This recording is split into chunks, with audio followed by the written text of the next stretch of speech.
Hey guys, welcome back to my page choices journey. আজকে ছিল জয়িতার last board exam.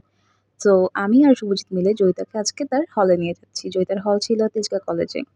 So এখানে আমরা জয়িতাকে সাহস জোগালাম, বললাম ভালো করে পরীক্ষা দিও, এই বলাবলি করে জয়িতাকে আমরা পাঠাই দিছি হলে। এরপর শুভজিৎ আমাকে বলতেছে, দিদি আমার প্রচণ্ড খিদা পেয়েছে, চলো একটু খাইতে যাই।